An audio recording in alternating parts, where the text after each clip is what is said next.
My name is Sadia Usay, and I am 34 years old, and the last time my father looked at me like I was still his daughter was on a Thursday in November, in the parking lot of a Golden Corral off exit 14 in Decatur, Georgia.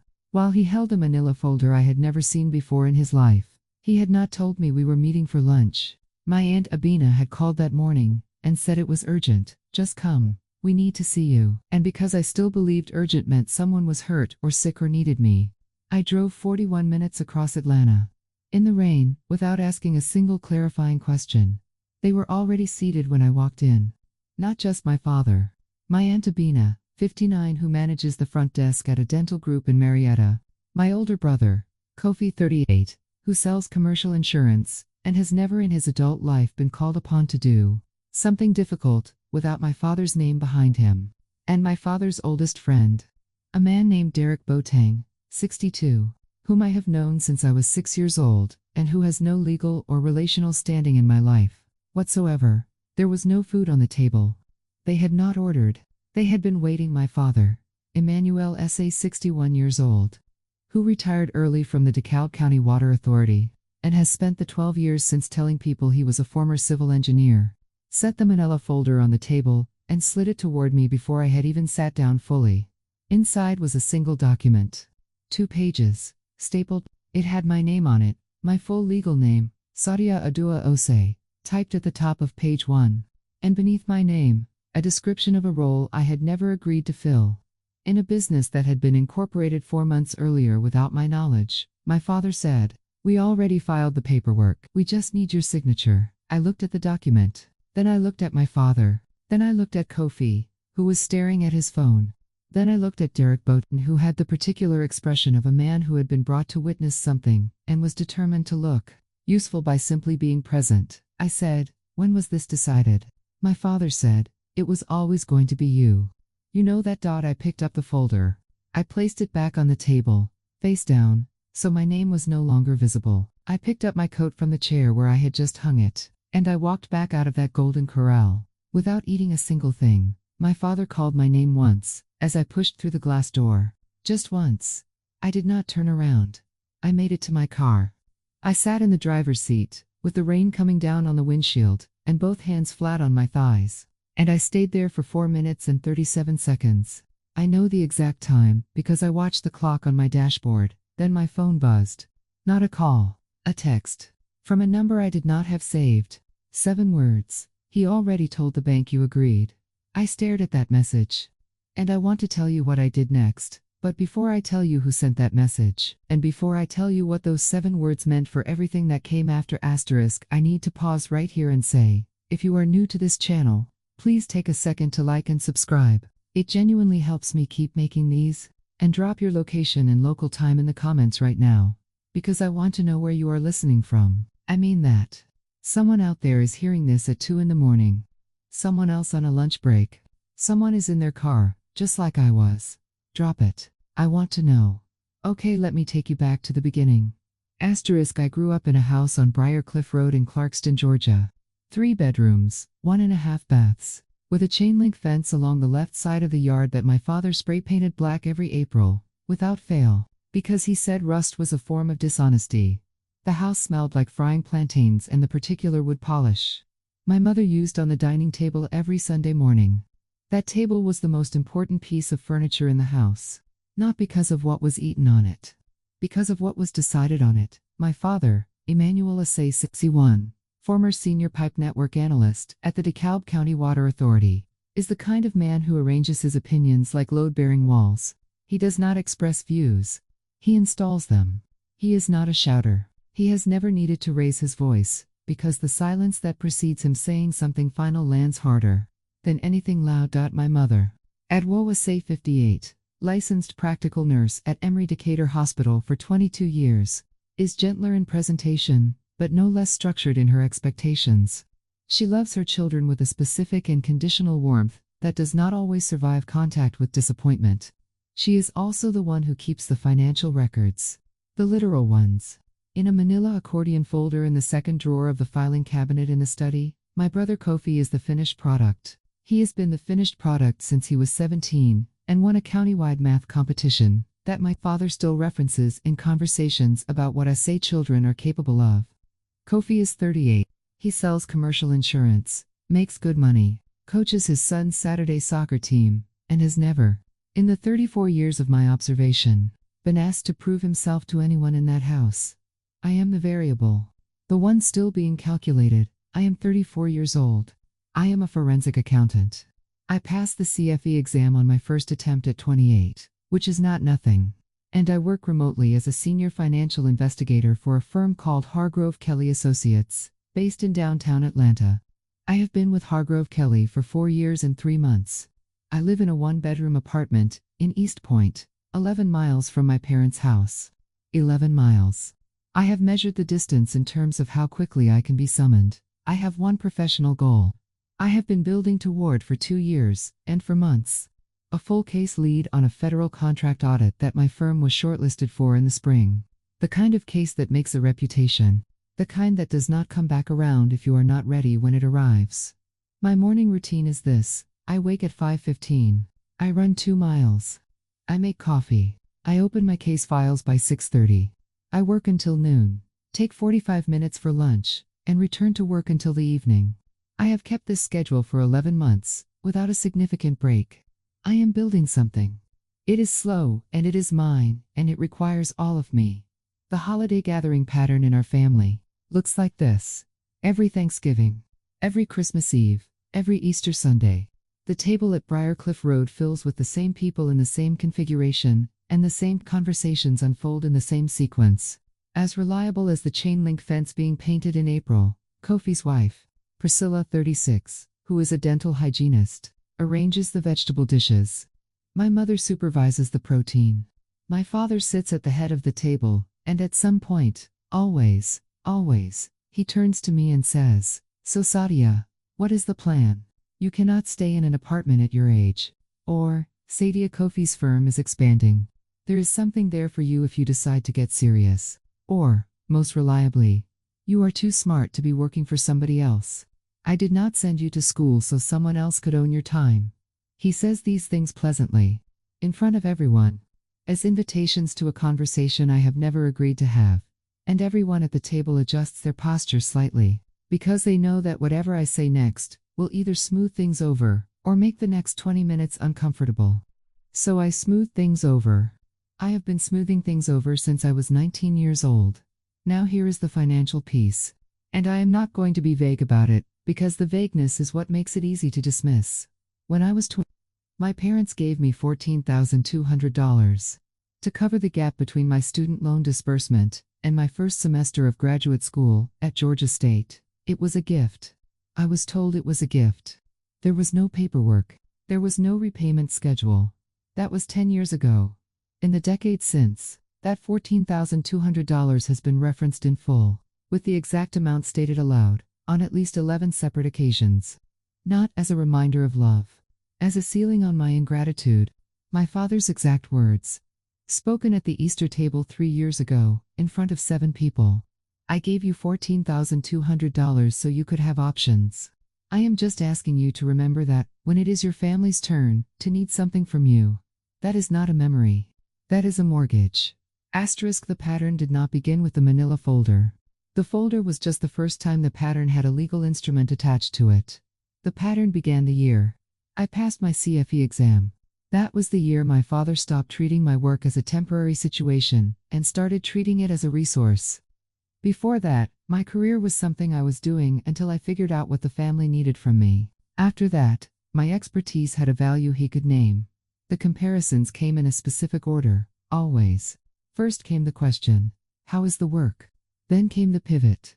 "Kofi's team is auditing their own books and doing it wrong. You know that, right?"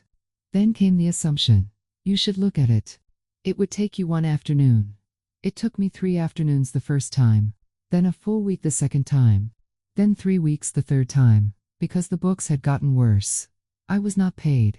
I was thanked by being told that this was what family does. The small surrenders stack up in a way that is hard to describe from the outside, but that people who have been inside a similar dynamic will recognize immediately. You stop mentioning your own wins at the table, because they get redirected. You stop explaining your timeline because it gets reframed as selfishness. You start pre-editing what you say before you say it, not because you are afraid of conflict, but because you are exhausted by the specific kind of conflict that ends with you apologizing for being inconvenient. There is a feeling that lives in the sternum when you are at that table. It is not jealousy, and it is not anger. It is the particular ache of being present, and also somehow absent, of being named in the room without being seen in it. 2 weeks before the Golden Corral, my father called me on a Tuesday evening. He said he needed me to look at something. I said I was mid-case. I could look in about 10 days. He said, "You cannot find 1 hour for your family, after everything we have done for you." I found the hour. I drove to Briarcliff Road. The thing I looked at took 4 hours, not 1. I left at 11:15 at night. My father was already asleep. My mother said, "Thank you, baby. You know how he is." I drove home in the dark and did not say a word inside the car. That is the moment just before everything changed. Not the Golden Corral. That Tuesday night. Because that Tuesday night felt exactly like every other Tuesday night had felt for the past 6 years. And that sameness was the proof that nothing had changed. And nothing changing, I finally understood, meant nothing was going to change on its own. I arrived at the Golden Corral at 12:47 p.m. on a Thursday. I had brought food. Not because anyone asked. Because I was raised to never arrive at a family gathering empty-handed, and because some habits are deeper than decisions. I had made a sweet potato and black-eyed pea stew that morning. Starting at 6 a.m., I had made it from scratch, the way my grandmother taught me, with the dried smoked fish, and the palm oil and the specific ratio of tomatoes that takes practice to get right. It was in a covered pot in a thermal bag on my back seat. It had taken me 2 hours and 40 minutes to make. I carried the thermal bag inside because that is what I do. The restaurant smelled like industrial carpet cleaner and the steam table. My family was in a booth near the back left, away from the main dining area. I noticed that before I noticed anything else. They had chosen a booth with partial privacy. The choice was deliberate. My father sat at the far end of the booth, back to the wall. Kofi sat to his left, phone face down, which meant he had been told to be present. Aunt Abina sat across from Kofi, and she was the only one who smiled when I walked in. Derek Boateng sat on the outside right, which meant there was no seat for me at the booth unless I sat beside him, which would put me with my back to the rest of the restaurant. I did not sit beside Derek Boateng.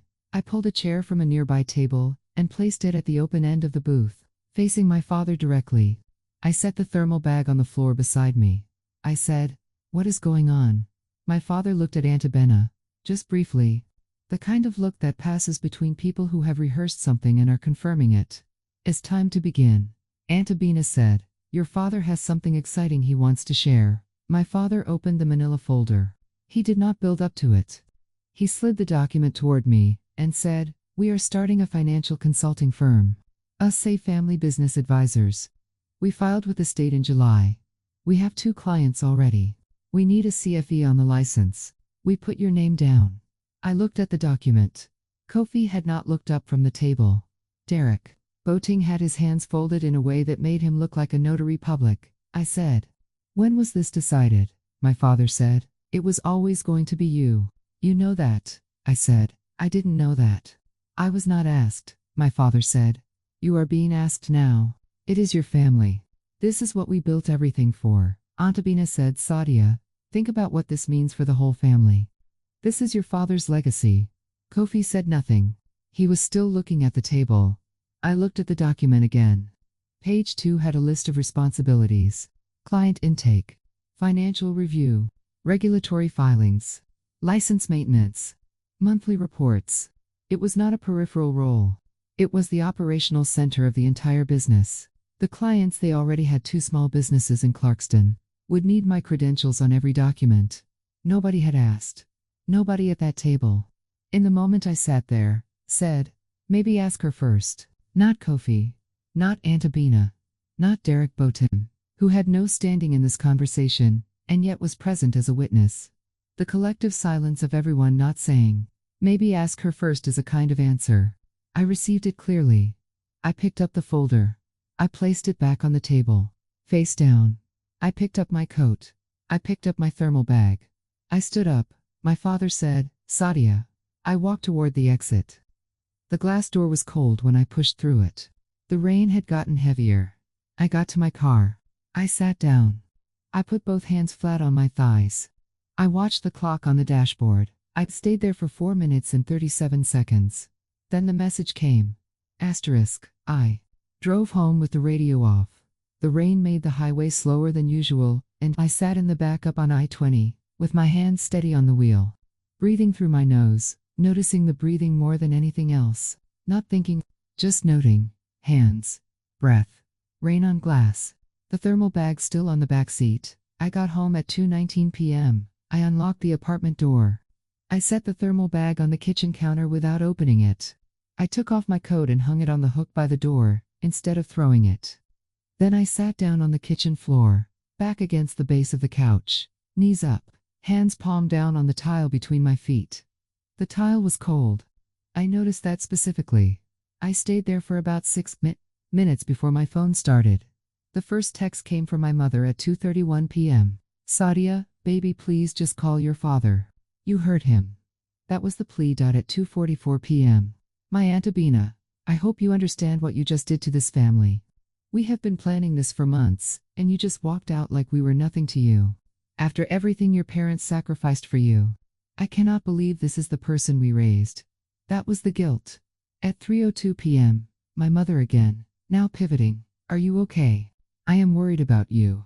This is not like you. Something must be going on with you. That was the fake concern. The reframe. The quiet suggestion that my refusal was a symptom of something wrong with me rather than a response to something wrong with what they had done. I watched all 3 stages arrive in sequence like something I had read about rather than something happening to me in real time. At 3:17 p.m. my father called. I watched the phone ring. He left no voicemail. My father has never left a voicemail in his life. He considers it beneath his dignity to talk to a machine. The fact that he called at all told me something I filed away. Kofi did not call. Kofi did not text. He was silent in a way that read differently from the others. My brother's silence was not passive. It was a choice. He had been at that table. He had said nothing before, and he was saying nothing now. That particular silence had a weight to it. At 4:50 p.m., one text from Derek Boat, a man I had not spoken to in 3 years. Your father loves you. That's all.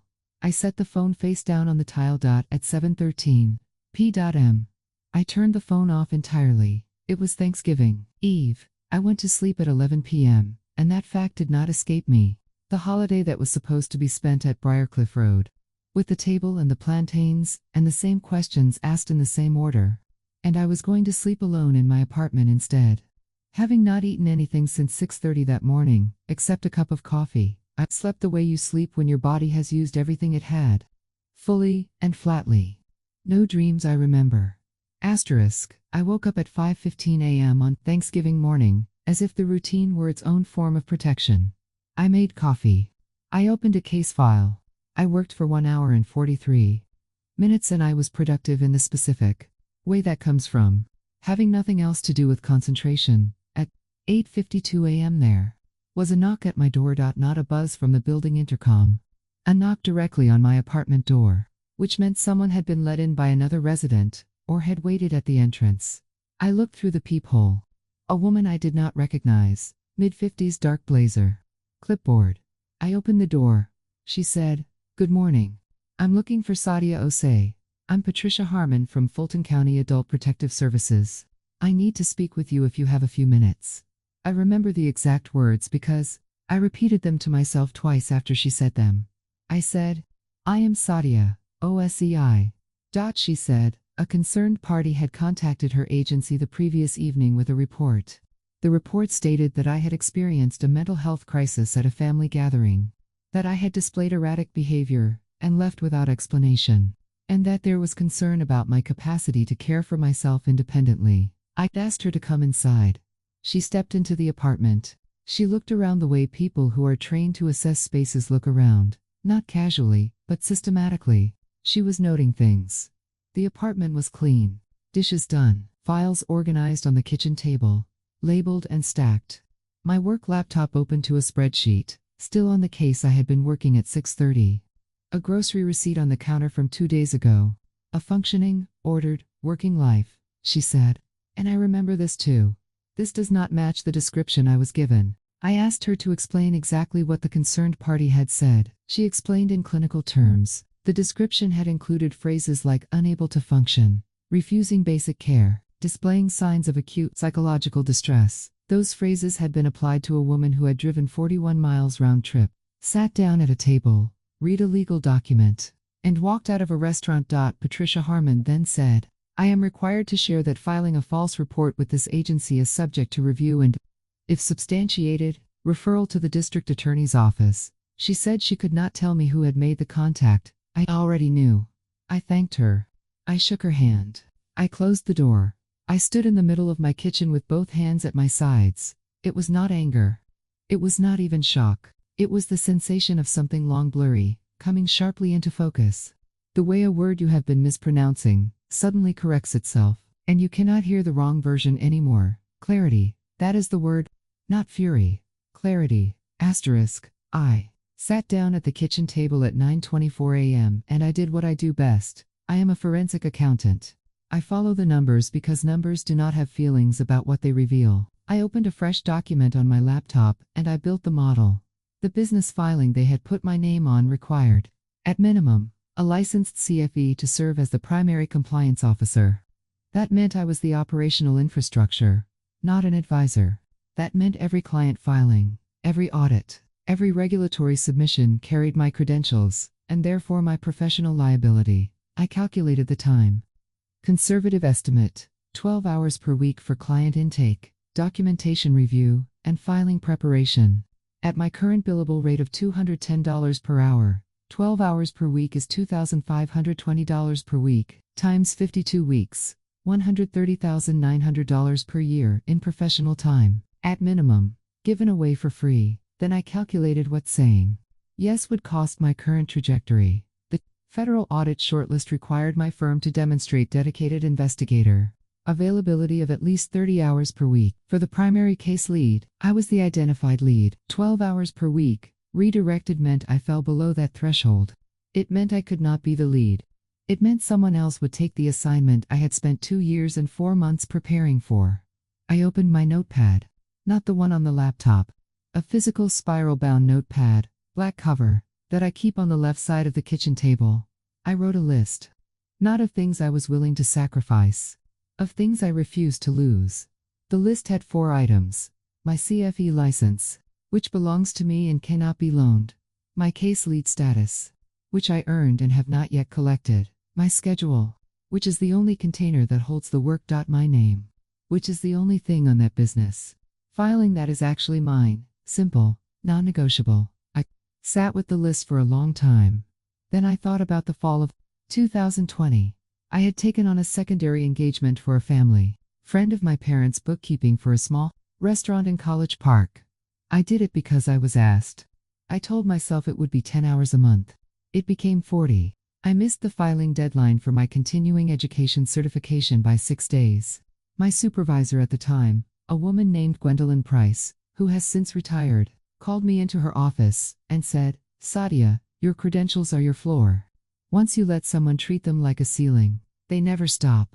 I had promised myself I would not do it again. And here was my family, not asking me to do it again. Telling me I already had. Asterisk, I turned my phone back on at noon on Thanksgiving. Day. 40-7 new messages. 14 missed calls. The messages had evolved overnight. The Pleaguilt fake concern sequence from the day before had been replaced by something more organized, more deliberate. Like a system had been convened, my Aunt Abina's messages had shifted from emotional to procedural. 3 texts between 10 and 11 that morning. The last of which read, Your father has already told the clients you are on board. This is not just about feelings. There are real people involved now. Real obligations. You cannot do this to him. That was financial guilt delivered through third-party consequence. She did not mention the $14,200 directly. She did not need to. The architecture of the message was identical. My mother had sent 7 texts since 8 a.m. Her approach was silence wrapped in softness. She did not accuse. She described her own suffering. I barely slept. I keep thinking about what you must be going through. I just want you to be okay, baby. The message that lands hardest from a mother is the one that makes her pain your responsibility, without ever stating that directly. Kofi sent one text at 10:47 a.m. 8 words. Dad is really hurt. Just sign and move on. That was the demand disguised as brotherly simplicity. Kofi is efficient. He does not use emotional language, because he does not need to. The shortness of his message is the pressure. It implies the matter is already so obvious that further discussion would be an embarrassing waste of everyone's time. My father called again at 11:15. I picked up. Some habits die hard. Even when you have walked out of a restaurant rather than sign a document. Even when a state agency has knocked on your door. Even when you know exactly what is happening. The conditioning of 34 years still picks up the phone sometimes. He did not say hello. He said, "You are going to make this right." I said, "Dad, I'm not signing the document." He said, "This is not a request. I am your father. I did not raise you to embarrass this family." I said, "I hear you," he said, "then act like it." I said, "I will call you later in the week." He made a sound that was not quite a word and hung up. I sat with the phone in my hand for 30 seconds, then I noticed what was missing. In messages and 14 calls across 2 days. Nobody had asked about the woman from Adult Protective Services. Nobody had asked whether I was okay in the aftermath of that visit. Nobody had said, "We heard something happened at your door this morning." The absence was not an oversight. The absence was a confirmation. The visit had been intended to destabilize me. And because it had not worked, it was not acknowledged. Because acknowledging it would have meant acknowledging what they had done to produce it. I opened the black spiral notepad. I wrote one more line at the bottom of the list. Dignity is not a negotiating position. Asterisk on the Monday after Thanksgiving. I was on a call with Martin Chu, 53, managing partner at Hargrove Kelly Associates. At 9 a.m. Martin had been with the firm for 21 years. He was the one who had brought me in 4 years ago on the recommendation of Gwendolyn Price, who had been his colleague before she retired. He is the kind of person who says exactly what he means on the first attempt, which in my professional experience is rarer than any credential. He said, "I want to give you a final update before we submit the staffing declaration to the federal office. The audit engagement is confirmed. 14-month contract. The primary investigator slot is yours if you are in." The engagement was a federal procurement fraud investigation across 3 contractors with combined revenues of $340 million. It was the largest case Hargrove Kelly had been shortlisted for in 6 years. Martin had told me in September that landing this case would effectively define the firm's federal practice for the next decade. He said, "I went to bat for you specifically. They wanted someone with more years on federal work. I told them you were the right person. I need to know you are fully available for the next 14 months. I said, "I am." He said, "No disruptions. No outside commitments that compete for your attention." I said, "None." After the call, I opened my work calendar. I counted forward from the 1st of December to the projected case completion date. 162 days, to the first major deliverable. 427 days, to case conclusion. I wrote 427 on a post-it note, and stuck it to the upper left corner of my laptop screen. I sat with that number for a moment. This was real. This was mine. And nobody was going to take it from me. Asterisk. I called my father's youngest sister on a Tuesday evening in the first week of December. Her name is Celestina Sabont. She is 63 years old. She taught middle school mathematics for 28 years in Gwinnett County, and retired 14 months ago to a small house in Covington, 37 miles east of Atlanta. She has always kept a quiet distance from the main body of the family. She does not come to Thanksgiving. She came to Kofi's wedding. She did not stay for the reception. The family describes her as difficult and cold, and someone who thinks she is better than everyone because she lives alone and does not explain herself. I had not spoken to Celestine in almost 3 years, but I had her number, and I dialed it without quite knowing what I expected her to say. She answered on the second ring. I told her everything. The meeting, the document, the role I had never agreed to fill, the visit from Patricia Harmon, the 47 messages, the phone call with my father, all of it. She listened without a single interruption for 11 minutes. I know because I watched the call timer. Then she went quiet. In the background, I could hear the low sound of a television. A late evening news program, the kind of ambient noise that places a person firmly in a real room, in a real moment. Then she spoke. Her voice was careful in a way that told me she was choosing from a long inventory of things she could have said. She said, "Your father did this same thing to me in 1998. I did not say anything," she said. "You are not going to handle this alone. Tell me when and where." I hung up the phone and sat with her exact words inside my chest. I was just expected. Like furniture. That was the sentence I was going to carry into the room. On the Thursday of that same week I received a text from my cousin. Ama. Asante is 29. My mother's sister's daughter, and she works as a medical scheduler in Smyrna. We are not close in the way people are close who choose each other. But we have always had a cordial honesty that the rest of the family does not quite understand. She sends me information without editorializing, which is exactly the kind of person you want in your corner. When you are watching something unfold, her message was 5 words. "They're calling people. Telling them things." I wrote back 2 words. "How many?" She replied, "At least 8. I sat with that for a moment. Then I asked her to send me whatever she had. 40 minutes later she forwarded a screenshot of a message that had been sent by my Aunt Abina to a group thread that included 8 extended family members, none of whom had been at the Golden Corral. The message read, in part, that Sadia had been going through a very difficult time lately, that she was overwhelmed by her job and struggling more than she let on, and that the family was concerned about some of the choices she had been making. It said that they hoped everyone would be patient and gentle with her at the upcoming gathering and not push too hard on any difficult topics. The word used in the message to describe me was fragile. I read the message 4 times. I understood what had been built. If I arrived at the next family gathering and said nothing, the fragile narrative would simply continue. If I arrived and said something calm and clear, I would be performing calm, proving the narrative right by trying too hard to disprove it. If I arrived and showed any emotion, I was confirming it. The box had been constructed so that any version of me that entered it would be used as evidence. My family was pre-framing me.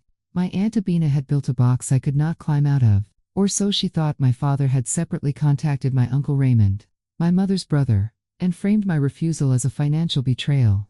He described it as Sadia refusing to contribute to the family, despite everything they had done for her. He did not mention the document. He did not mention the role I had been assigned without being asked. He mentioned the $14,200, and he mentioned it by name. I did not panic. I sat at the kitchen table with my notepad open, and I wrote 3 facts. Plain language. No embellishments. The kind of things you cannot argue with in front of 15 people because they are observable, and documented. I was ready. It was the night of December 13th. The family gathering was scheduled for December 15th, a Sunday, at Briarcliff Road. 2 days. I sat at the kitchen table with a pen and a single sheet of lined paper, torn from the black spiral notepad. I was not writing a speech. I was not writing a list of grievances or a timeline of every hurt. I was writing 3 facts. Fact 1. My name was placed on a business filing without my knowledge or consent in July of this year, for months before I was informed. Fact 2. A report was filed with Fulton County Adult Protective Services on November 28, using my name and my address, describing a mental health crisis that the APS investigator determined, upon inspection, to have no supporting evidence. Fact 3. The role described in the ASA Family Business Advisors filing requires a minimum of 12 hours per week of licensed professional work, which constitutes a conflict of interest with my current federal engagement, and which, if performed without a formal contractual agreement, would constitute an unauthorized use of my CFE licensure. 3 sentences. Observable, documented. The kind of things that do not get better or worse, depending on who says them, because they are already true. I read them back after writing. Then I put the pen down. I picked up my phone and called Celestine. She answered on the first ring.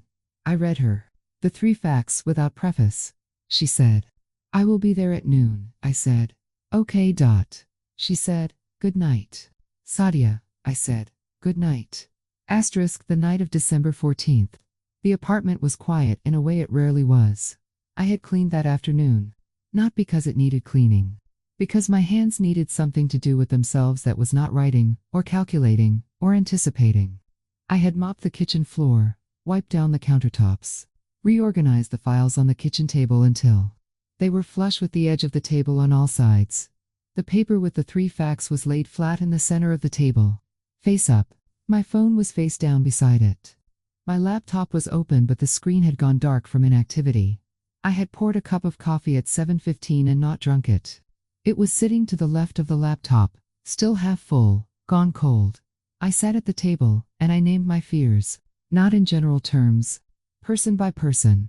I was scared that my father would invoke the $14,200 in front of everyone before I had finished my second point, and that I would feel the old pull to shrink, to say I know, I am not forgetting, and that I would lose the stillness I needed to hold.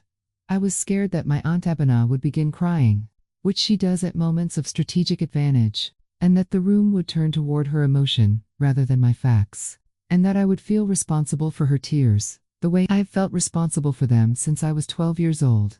I was scared that Kofi would say nothing, that his silence would be the loudest thing in the room, that I would look at my brother and want him to stand up for me, and he would look at the table instead, and that specific, familiar grief would break my composure more than anything else could. Then I picked up my phone and went back to AMA's forwarded message. I read the word fragile again, and I thought about Celestine, about the department chair she had not taken, about the 40 hours a month for 2 years, about nobody saying her name when the business folded, about the 25 years of telling herself it was just how the family was. Nobody taught her she was allowed to say no. Nobody had taught me either. The difference was I was learning now. I picked up the pen.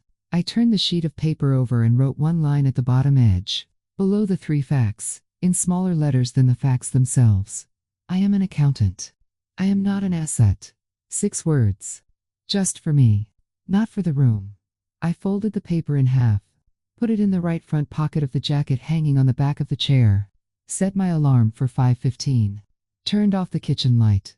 I lay down and looked at the ceiling. My hands were moving slightly against the sheets, very slightly, the way hands move when they have been holding something tense for too long. I noticed this. I breathed slowly until they stopped. They went still. Finally, still. I need to stop here for a second before I walk you into that room. What I am about to describe was the hardest thing I have ever done. Not because I was afraid of the people sitting at that table. I have known those people my whole life. I know every move they have. What I was afraid of was myself. The version of me that has spent 34 years making things smooth. The version that picks up the phone.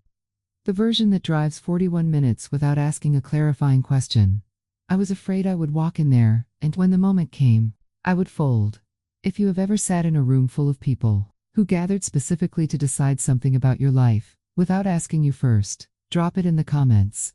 I want to know I am not alone in that. And if you have not yet, please take a second to like and subscribe. Now, let me tell you what happened. I arrived at Briarcliff Road at 12:04 p.m. on December 15th. I parked on the street, rather than in the driveway. That was intentional. I wanted to be able to leave without anyone's vehicle blocking mine. From the street the house looked the same as it always had. The chain-link fence along the left side, black as always. The 2 azalea bushes by the front steps that my mother has refused to remove for 26 years. 3 cars in the driveway. My father's Buick, Kofi's Accord, and a silver minivan I recognized as belonging to my Uncle Raymond and his wife, Faustina. 2 more cars along the curb ahead of mine. My Aunt Abena's Camry, and a white Corolla I did not recognize that I later learned belonged to Priscilla's mother, who had been invited specifically, I was told afterward, to expand the audience. I sat in my car for 90 seconds, long enough to feel my feet on the floor of the car, long enough to breathe. Then I got out. Celestine's car was not in the driveway, or at the curb. I looked twice. I did not see it. I walked to the front door and knocked once. My mother opened it. She hugged me. Her hug was tight and lasted 1 beat longer than it needed to, which told me she was worried, and also told me she had been briefed. Inside the house there were 11 people. My mother directed me toward the living room. My father was positioned in the armchair at the far end of the room, which is where he positions himself when something is being administered rather than shared. Kofi stood near the kitchen entrance, arms folded, watching the middle distance. Aunt Abena sat on the main sofa beside Priscilla's mother, a woman I had been introduced to once, at the wedding, and whose name I learned that day was Vivian. Uncle Raymond and his wife Faustina were seated on the love seat. 2 cousins I rarely saw, Kwame and his wife, were at the dining table, adjacent to the living room. Priscilla sat near Kofi with their son, Marcus, who was 7 years old, beside her, and in the far left corner of the room, near the window, standing rather than sitting, holding a glass of water, Celestine. She had arrived before me. She had found the corner furthest from the center of the room, and she was watching the door. When our eyes met, she raised her chin by approximately half an inch. That was all. My father stood as I entered. He came toward me with his arms open, his voice warm and carrying. He said, "There she is. My daughter. Come, come." He hugged me in the center of the room where everyone could see the hug happening. His voice was loud and bright, the volume of someone performing reconciliation for an audience. I noticed the staging before his arms were around me. She was performing for the room before I even sat down. I sat in the chair that had been left open for me, between the sofa and the dining table, which positioned me in the center of the room with family members on 3 sides. I noted the geometry. The gathering proceeded for 22 minutes. Food was brought out. Marcus ate his food and asked his father something about a video game, and Kofi answered without looking at him. Vivian complimented my mother's jollof. My uncle Raymond told a story about his car. Everything performed normal. I watched and I waited. Then my father set down his fork. He looked at me. He looked at Aunt Abina. Then he looked at the room. He said, "I want to take a moment to share some exciting news with the family. As many of you know, we have been working on something that is going to be very significant for the SA name. A family business. Something that puts our expertise and our reputation to work. And I am proud to say that we have the right person to lead the professional side of this." He looked directly at me. He said, "Sadia is going to serve as the licensed financial officer.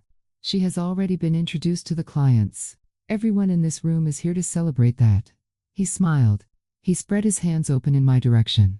He was inviting me to confirm it. In front of everyone. I stood up. I said, "Can I say something?" My father nodded. He was still smiling. He assumed the standing was the beginning of an acceptance.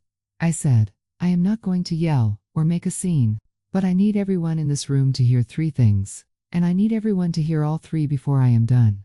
The smile on my father's face changed its composition. "Not gone. Revised." I said, "The first thing I need this room to know is that my name was placed on a business filing in July of this year, without my knowledge, and without my consent. 4 months before anyone told me. The document I was shown at our last meeting, which I did not sign, listed me as the primary licensed officer of SA Family Business Advisors. I did not agree to that role. I was not asked. The filing happened without me. I watched the room. My uncle Raymond set his fork down. Faustina looked at my father. Quame's wife leaned toward Quame and said something very quietly. Vivian, Priscilla's mother, looked at Priscilla. Priscilla looked at Kofi. Kofi was looking at the floor. My Aunt Abina opened her mouth. She was going to reframe it. I could see the reframe assembling itself behind her eyes. I held up one hand. "Not high, not dramatic. Just clear," I said. "I have 2 more things, please." She closed her mouth. I said, "The second thing I need this room to know is that on the morning of November 28th, the morning after I walked out of that restaurant, a caseworker from Fulton County Adult Protective Services knocked on my apartment door. She had received a report the previous evening, stating that I had experienced a mental health crisis and was unable to care for myself. She came to my apartment. She assessed my home. She determined that the report had no supporting evidence. Before she left, she told me that filing a false report with APS is subject to review and potential referral to the district attorney's office. The room was very still. I looked at my father. He had the expression of a man who was deciding what his face should be doing. Then the chair in the far left corner of the room moved. Celestine stood up. She rose slowly, the way someone rises when they have been deciding whether to stand for a long time, and have finally finished deciding. She said, "I need to say something. I should have said it a long time ago." Nobody spoke. Celestine said, "In 1998, your father came to me with a business plan. I was 35 years old. I was a department head candidate at Collins Hill High School, which would have changed the entire shape of my career. He asked me to manage the books for a property management side business, a few hours a month, he said. It was 40 hours a month, for 2 years. I turned down the department chair so I could split the attention. When the business folded, nobody said anything to me. Nobody acknowledged what I had given up. Nobody noticed that 2 years of my professional life had been offered and received, and never once thanked. I was just expected to have been there.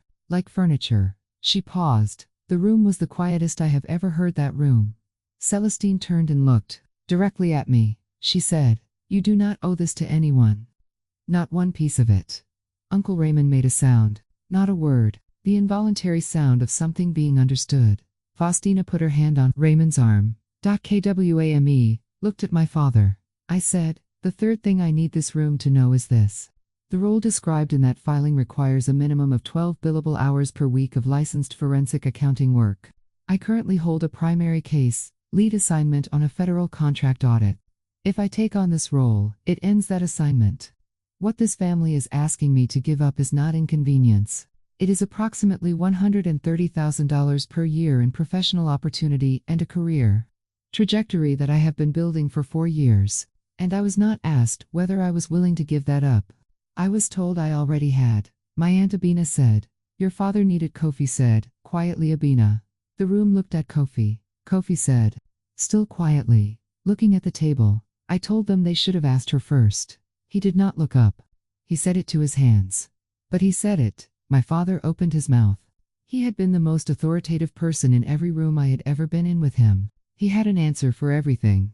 He had a sentence ready for every version of every situation I had ever brought to him. He opened his mouth and nothing came out. He sat there with his mouth slightly open, and no words in it. I had never seen that before. 34 years and I had never once seen my father without a sentence ready. I did not let it pass quickly. I held the stillness of it for a full beat. Then I said, Dad, I understand that you wanted to build something. I understand that you wanted the family's name on it. I understand why you thought this was mine to give, but you cannot have my license without asking me. You cannot put my name on a document without asking me, and you cannot file a report with a county agency to destabilize me into compliance. These are not feelings. These are facts. Asterisk, I said. I want to tell you what I am willing to do, and what I am not. The room was completely still. I said, I am willing to consult with whoever is running the books on this business, once a month. Scheduled in advance, for no more than 2 hours, only if it does not conflict with an existing professional commitment. I will not be the named licensee. I will not be the compliance officer. I will not accept liability for a business I did not found and was not consulted about. Then I said, I will not give up my federal case lead. I will not use my CFE license as collateral for a family arrangement with no contract and no compensation. I will not spend my career being the solution to a problem I was not part of creating. I will not continue to accept that $14,200 as the amount I owe this family for the rest of my professional life. Because that debt has been collected 11 times over in uncompensated labor, and I have surpassed it. I said, if my name is used in any future filing without my signature on the consent document, I will report it to the Georgia Secretary of State's office. Not because I want to hurt anyone. Because I need it to stop. My Aunt Abina said, is that a threat? I said, no. I am telling you where the line is.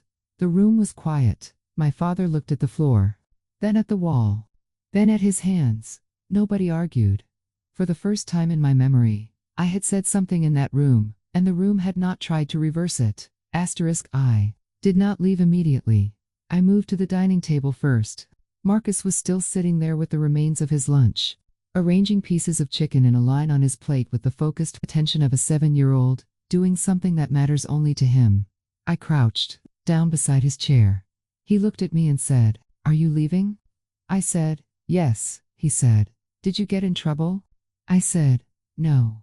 I told people something that needed to be said, and now I am going home. He considered this. Then he said, okay, and went back to his chicken. There it was. The whole conflict, absorbed and released in 4 seconds by a 7-year-old, who had not yet been taught that the acceptance of limits was a negotiation rather than a fact.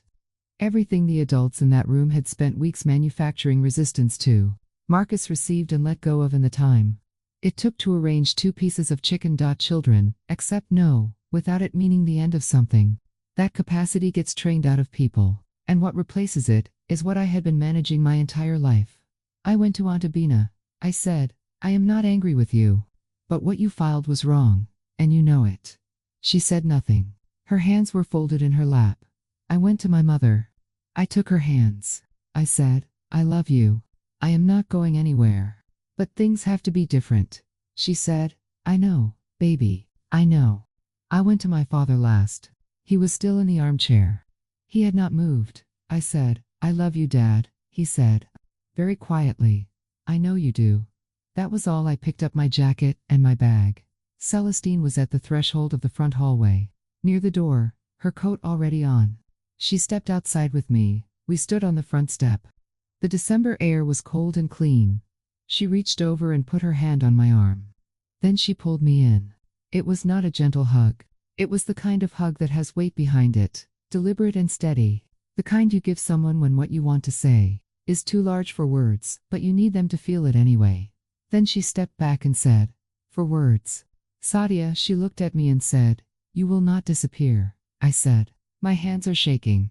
She said, that is how you know it mattered. I got in the car. I did not cry there, at the curb, in front of the house. I started the car and I pulled away from Briarcliff Road, with the windows down even. Though it was 38 degrees. I did not turn the radio on. I drove east on I-20 with the cold air coming through the windows, and both hands on the wheel. And somewhere around the Moreland Avenue exit, I became aware that I was driving the same direction I always drove home. But I was not the same person who had driven it before. Asterisk. The first week after December 15th, the phone was quiet, in a way that was clearly engineered. My father did not call. My Aunt Abina did not text. My mother sent one message on Wednesday that said only, thinking of you. The silence from everyone else was supposed to feel like exclusion. It was supposed to land as punishment. The kind of collective quiet that is meant to demonstrate that my absence would be felt and registered, and that returning would require something from me. The silence that was designed to punish felt like the first real breath I had taken in 3 years. I am not being metaphorical. I mean it plainly. The phone being quiet meant that I did not have to manage anyone else's feelings at 6:30 in the morning. That I did not have to pre-edit my own sentences before I spoke. That I could exist in my apartment without the ambient pressure of someone waiting for me to be something. My father blocked me on the one social platform he uses. A Facebook account he has had since 2011, and updates approximately 3 times per year. The blocking was announced to family members by Aunt Abina, who told people my father had taken a step back for his health. I learned this from AMA. My mother called on Friday, carefully, in a low voice that told me she was not near anyone who would hear her making contact. She said, I don't agree with everything he's doing. She said it once. She did not say it again. But she called. Celestine called every other day. Short, warm. She would ask one specific question about the case, about the apartment, about whether I had eaten a real meal, and wait for a real answer. Then she would say something brief and true, and hang up. That was their whole rhythm. From the very beginning. AMA texted twice that week. The first text was 2 words, well done.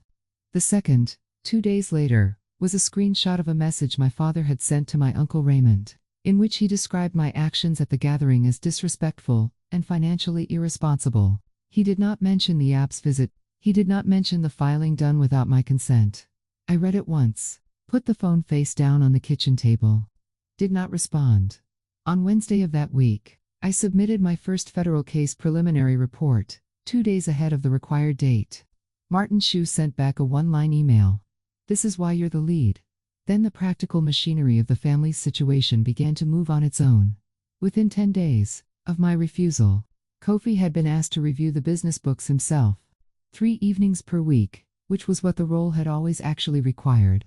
He hired a part-time bookkeeper by the end of the month, a woman named Sandra Poe, charged $65 per hour, and had no family feelings about the work.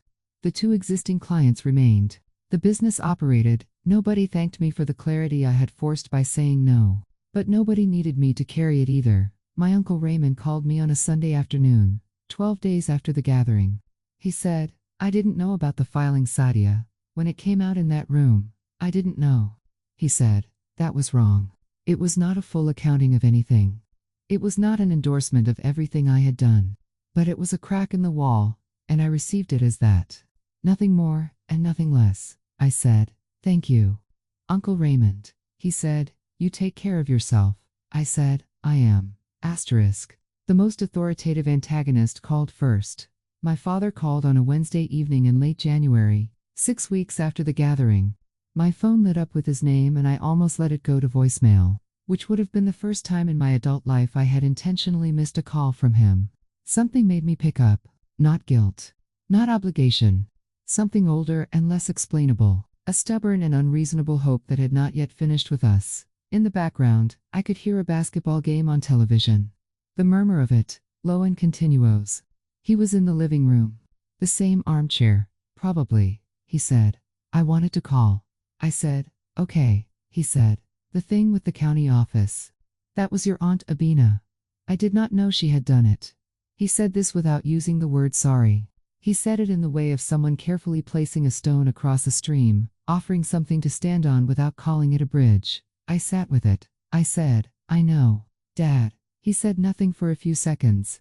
The basketball murmured. Then he said, you were good in that room. I had not expected that. I did not know what to do with it in the moment. So I said, I learned from you. Which was true and also complicated. He cleared his throat. He said, your mother wants you to come for dinner. I said, I will come for dinner. And I did, 3 weeks later. Just the three of us. Nobody else. The lead antagonist contacted me 6 weeks after my father did. My Aunt Abina did not call. She sent a message. It was 19 words. I was wrong to file that report. I panicked. I thought it was the only way to make you stay. 19 words. No preamble. No explanations. No wall of justification following behind it. Just the admission, plainly stated, and then silence. I set the phone down on the kitchen table. I poured a glass of water and stood at the window and watched a car parallel park on the street below and fail the first attempt and succeed on the second. Then I went back to the table. I typed back, thank you for saying that. 3 dots appeared, disappeared, appeared again. Then an invitation. Arrived. Could we have lunch? Just us. Nobody else. I read that message twice. The part of me that was trained since childhood to smooth things over wanted to type yes immediately. To feel the relief of the crack being sealed. That part was real, and I acknowledged it fully. It has 34 years of muscle memory, and it does not disappear in an afternoon. Because you said 3 facts in a living room. But that is not how this works anymore. I typed back. I am willing to have lunch under 2 conditions. I will not be asked about the business, and if anything is said about the APS report that sounds like minimizing, I will leave. Those are my 2 conditions. She replied with one word, okay. I stared at that word for a long time. In 34 years. Aunt Abina had never in my memory accepted a condition I placed without placing conditions back. She had never received a limit without negotiating its edges. That single word, okay, unaccompanied by anything else, was the most honest thing she had said to me in years. Not the apology, the acceptance, the willingness to receive a boundary without turning it into a conversation. I noticed that moment. I held it. It was a door cracked open just enough to let a little light through, and I was not ready to walk through it yet, but I left it open. The federal audit concluded 14 months and 11 days after it began. On a Thursday in February, Martin Chu called me at 4:17 in the afternoon. He said, the final review came back clean. Our report has been accepted. You are officially cited as primary investigator. I said, thank you, Martin. He said, no thank you. This was the work. I said, yeah. He said something else after that, but I do not remember exactly what. Because I had already closed my eyes for a second and stopped listening. I hung up, or he did. I closed the laptop. I sat at the kitchen table and breathed for exactly 1 full minute. Just that, just breathing. That was the only stillness I allowed myself before getting back to the work that was already waiting. 14 months of building that had not been taken from me. The family relationships were different now, not worse, different. My father had become quieter at the dinner table. He still had opinions. He expressed them. But the instructions that used to come disguised as observations, the ones that arrived without asking permission to land, those had become less frequent. He would begin one sometimes, and then stop. The stopping was new. For someone who had filled silence with commands for 61 years, the stopping was its own kind of language. I did not make it mean more than it was. But I noted it. My mother and I talked more now than we had in years. Real talking. The kind where she said something true about herself and I did not have to manage what she said next. We were finding a vocabulary that did not require me to translate myself into someone easier to hold. My Aunt Abina and I had lunch twice. The first time was difficult and careful, and neither of us fully said what was underneath what we were saying. The second time was easier. She had not returned to the business topic. Not once. That was logistical adjustment, not transformation. I was clear-eyed about the distinction. She was not a changed person. She was a person who had recalculated, not redemption. Logistics. But she had stopped expecting someone else to carry the load, and that, at minimum, was real. Kofi had said, I told them they should have asked. He had said it once, at the table, and had not referenced it since. But his behavior had adjusted. When the family had a financial question now, he was the one who handled it. Without calling me, without forwarding anything, without a text at 11:15 at night. He had absorbed the reassignment quietly and gotten on with it. The unexpected supporter. My Uncle Raymond had made good on what he said privately. He had told my father, directly, that the app's filing had been wrong, and that he wanted no part of anything that used family concern as a mechanism for control. He had told me this himself. I believed him. Celestine called every Tuesday at 7 p.m., without fail. Short and warm. She would ask one thing, and wait for a real answer, and then we would talk for 20 minutes, and then she would say, good, same time next week. That was their whole thing. Consistent and unhurried. I did not win against my family. I want to be precise about that. There was no victory in the traditional sense. Several relationships remained complicated. Some apologies had not fully arrived. Some people had adjusted for logistical reasons that had nothing to do with understanding me. What I did was refuse to lose myself in the process, and that is not the same thing as winning. The difference is the whole point. Asterisk, it is March now.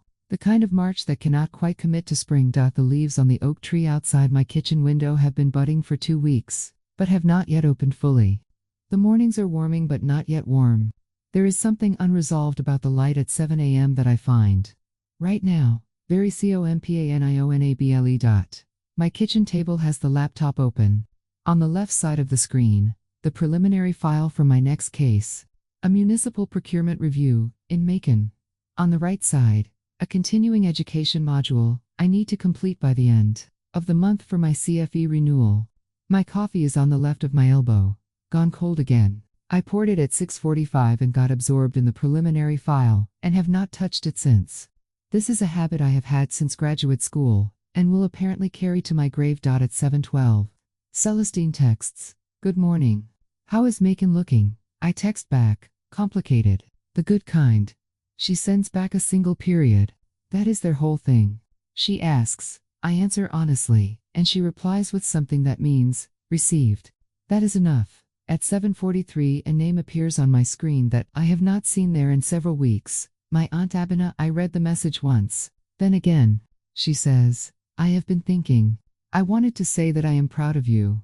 I know I have not always made it easy to be you. I am sorry for that. And then, at the end of the message, 2 words she has never in 34 years said to me in this combination. Carry on. I read it 3 times. I considered both possibilities equally. And out loud to myself in the empty kitchen, this could be genuine arrival at something true. Or it could be the strategic softening of someone who wants the door to be open before she needs something again. Both were possible. Both were real. I did not have to know which it was right now. What I knew was that I was strong enough to walk into whatever this was on my own terms. To say yes if the yes was honest. To say no if it was not. Both were available to me now in a way they had not been a year ago. I typed back, thank you, Auntie. I will. Then. I closed the message. I reached over and picked up the coffee. Cold. I made a face and set it back down. I opened the Macon file. Found my place in the data. The numbers were already talking the way numbers do, when you know how to listen. Somewhere down the street a child was calling a name. One of those early morning calls that carries in the quiet before the neighborhood fully wakes. The name floated up, specific and ordinary.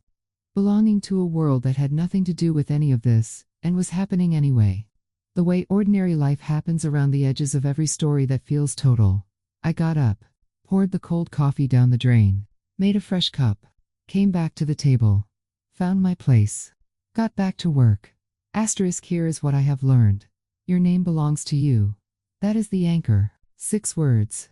Everything else I am about to say lives inside those 6 words. I do not mean it sentimentally. I mean it legally, professionally, and personally. Your name on a document is your agreement, your liability, your future. When someone puts your name on something without asking you, they are not borrowing it. They are spending it. And they are spending it on a transaction you never authorized. I know that now in a way I cannot unknow. And knowing it changes how I hear every request that follows. A boundary is not a wall. I want to say that clearly because the word gets used as though it describes something defensive. Something you build to keep people out. That is not what I built. What I built is more like a gate. Something with a door and a key, both of which I hold. I decide when it opens. I decide who walks through. I decide the conditions of entry. The gate does not mean I have closed myself off from my family. It means I have stopped leaving the door propped open, and then being surprised by who walks in. The second thing I have learned is this: when someone preframes you as fragile, the most dangerous thing you can do is try to disprove it on their terms. The box is designed so that every response you give confirms the story. The only exit is to stop responding to the box entirely, and make your own frame. 3 facts. Specific. Documented. Observable. Let the room hold them. The third thing I have learned is that love and control can live in the same person simultaneously, and that the presence of love does not make the control acceptable. My father loves me. I am certain of this. He also tried to have my name placed on a legal document without asking me, and when I refused, someone in my family filed a report with a county agency to destabilize me into compliance. Both of these things are true about the same family. I am not required to choose which truth to honor. I hold both, and I stay awake. You are not selfish for protecting the credentials you spent years earning. You are not ungrateful for refusing to allow someone else to spend your professional future without your consent. You are not broken, because the people who raised you have a blueprint for your life that was drawn without consulting you.